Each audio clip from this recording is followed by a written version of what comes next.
না, এমন কোনো কখনো ফিল করিনি। তো এটা অ্যাজ আ ওপেনার এটা সবারই মানে হইতেই পারে, সব দেশের না নতুন বলে সবচেয়ে ডিফিকাল্ট জব ব্যাটিং করা।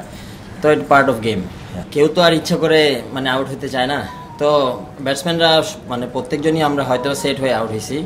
তো হয়তোবা এটা হয়তো আমাদের ব্যাট ডে ছিল। ইনশাল্লাহ আমরা ভালোভাবে ইনশাল্লাহ নেক্সট ইনিংসে যেটা আসবে আমাদের ভালোভাবে কামব্যাক করবো। না না, আমি এমন কিছু দেখি না যে টসের সিদ্ধান্ত বলছিল। উইকেট আলহামদুলিল্লাহ খুবই ভালো ছিল।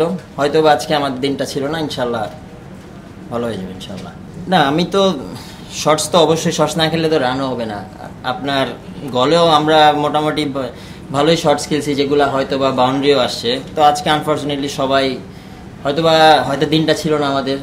না, এমন তো কিছু মনে হয় নেই। আপনার মানে শুরু থেকে তো ভালোই রান হচ্ছিল। তো আনফর্চুনেটলি তো আরেকটু ভালো খেলা যেত সবারই।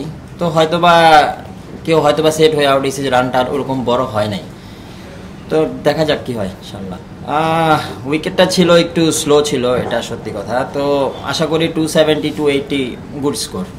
হ্যাঁ, অবশ্যই ক্রিকেট খেলায় যখন একটা ব্রেক আসে তো এটা অবশ্যই প্লেয়ারদের জন্য, হয়তো ব্যাটসম্যানের জন্য আবার নতুন করে সেট হইতে হয়। তো হইতে পারে ওইটাও একটা কারণ। না না, এমন কোনো প্রেশারে তো অবশ্যই আমরা যেটা কিছু কিছু আউট হয়তো বা কিছু কিছু শর্টস হয়তো বা আজকে মানে আমরা হয়তো বা ভুল হয়ে গেছে। তো শর্টস তো ক্রিকেটের একটা পার্ট। তো এটা তো না খেলে স্কোরটাও আসবে না আর রানটাও স্কোর বোর্ডে হবে না বড়।